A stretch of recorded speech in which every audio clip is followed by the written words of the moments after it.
With just about 24 hours until polls start to close, ballot counting is already underway in some areas. And while we know the whole process will surely take longer than usual with all the early and mail-in votes to go through, Donald Trump has apparently decided already he won't be waiting.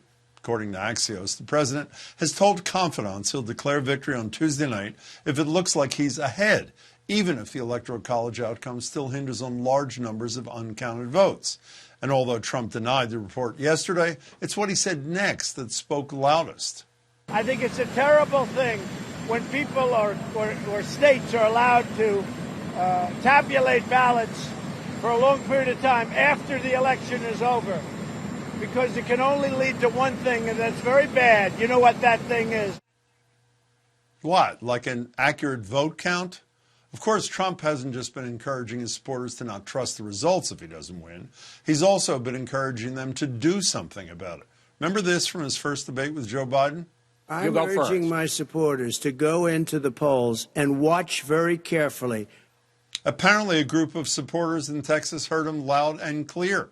Videos posted on social media on Friday showed Trump supporters surrounding a Biden campaign bus on its way to Austin, swerving toward it and even hitting a staffer's car. The Biden campaign has accused them of trying to run the bus off the road, and the FBI is investigating. They might want to speed up that investigation. But Trump didn't seem to see the problem, tweeting, "These patriots did nothing wrong," and making this argument at one of his rallies. You know, they were protecting his bus yesterday because they're nice.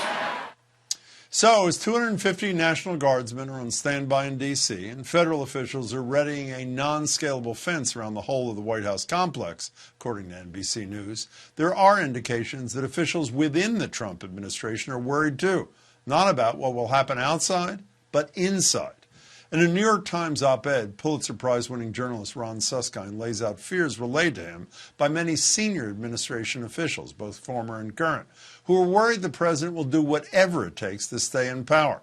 Suskind writes, quote, "Many of the officials I spoke to came back to one idea. You don't know Donald Trump like we do." Ron Suskind joins me now, the most talked about piece in America. Ron, it's good to see you. Good to see you, Jim. Do you get the feeling that Donald Trump, maybe subliminally, was almost hell-bent on validating the concerns of the sources in your piece? You know, Donald Trump has been threatening America for quite a while. You know, I was on Colbert the Thursday before the election in 2016, right after he said that he will not necessarily accept the verdict of the American people in that debate with Hillary Clinton. And I said, he kind of just threatened us, didn't he? No one has really done that since around the time of the Civil War. And what he's done in the 4 years since is he has basically loaded up the country ready to blow in all kinds of ways, and in a way extended that threat right to this moment. And that's what all those folks inside of the government see. You know, remember, Jim, they're in a tough spot. These are senior officials of the government. Yeah. They work for the good of the American people. That's their job as public servants. And they're seeing the number one enemy, in some ways, the number one opponent, let's just say, to a sound election that doesn't create havoc to the democratic system seems to be the president himself, their boss. That creates an enormous conflict inside of the what is now the shattered U.S. government, trying to figure out how do they do their job when their leader is essentially undermining almost everything they're attempting. Let me quote to you from your piece. They're worried that the president could use the power of the government, the one they all serve or serve within, to keep himself in office or create favorable terms for negotiating his exit from the White House. What does that last part mean? Meaning avoiding prosecution by the Manhattan DA or the Attorney General for New York? What does that mean? Well, it means that and a lot of the analysts who do threat assessments in the government point this out, mind you, Homeland Security, FBI, CIA, is that in a way Donald Trump has an army that is really allied to him as an individual, not so much as president. Those folks are walking around with Trump banners. They're not almost really Republicans. I mean, that's beside the point. And what they're worried about is that the threat of this army and what he will do to direct them, in a way, is a key to his negotiating position. I'll call them off, or I won't. based on the kind of exit deal I get. And of course, there are all sorts of things he's worried about. He is worried about prosecution. He's worried about all sorts of bad outcomes in his life post-presidential. But having said that, make no mistake, this army, his supporters, are a kind of power he possesses that's outside of the democratic realm we're used to. You know, virtually every scenario that your sources describe sadly seems to include violence of some kind. Violence on Election Day, violence, mayhem at the center of everything in days after. That is their fear, is it not? Yes, it's violence or the threat of violence. Mm-hmm. Both things have different qualities, but they're both consequential, one or the other. You know, but I don't. So the end game, assuming that there is, as you suggest, some of them said to you, maybe some skirmish at a polling place early tomorrow morning on the East Coast, early enough for it to ripple throughout the country, and violence begets, or at least that begets violence, which begets more violence.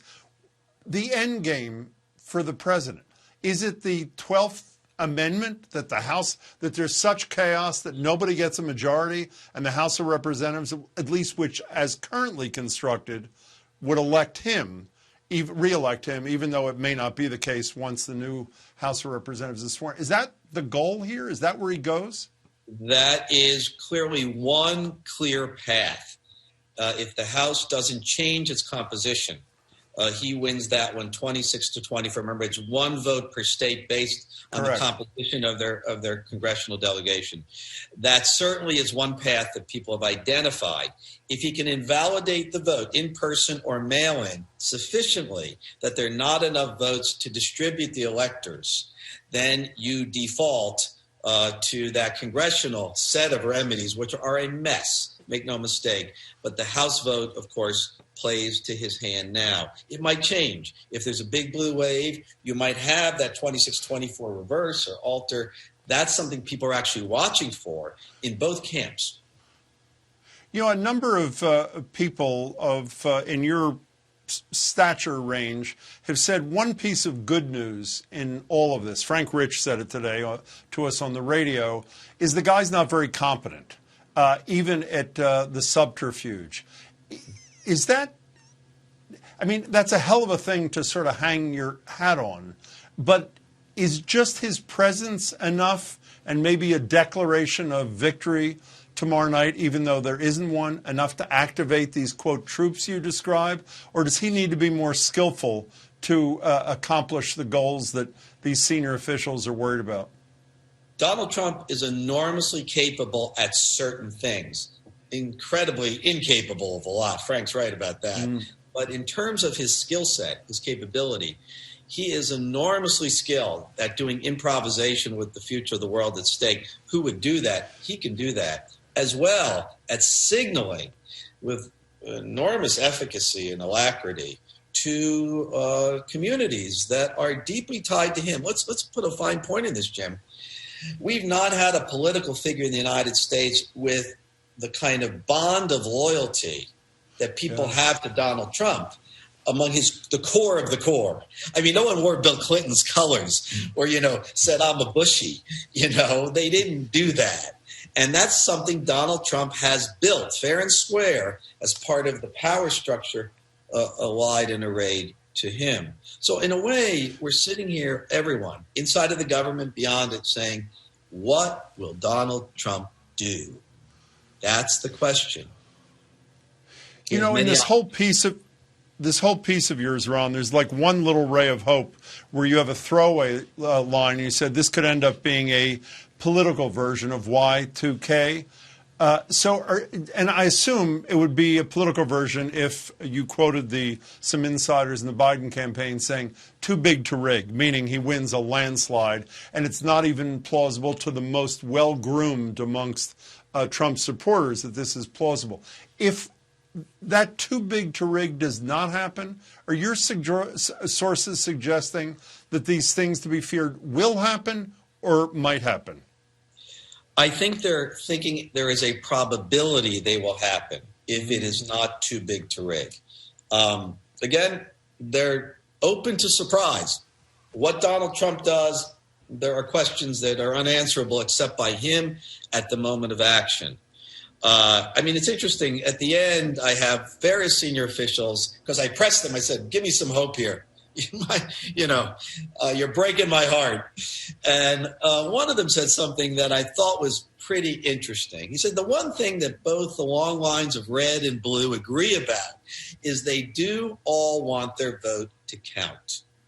It's deeply rooted in us. And in fact, no one likes a rigged game or a contest determined by a bad official's call, if you will.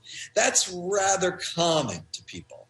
And I think that if they get a sense that their vote, red or blue, is not valid or has been invalidated in some way, I think that's actually a place of shared concert that might end up saving us, because that's deeply rooted in everybody, no matter what side they're on. Well, let me just end with one small amendment to what you just said. No one likes a rigged game except maybe the rigger in this case. So let's hope that you're right and that I'm wrong. Ron, your piece was spectacular and scary, and everybody should read it. Thanks so much for your time. Great to be with you, Jim.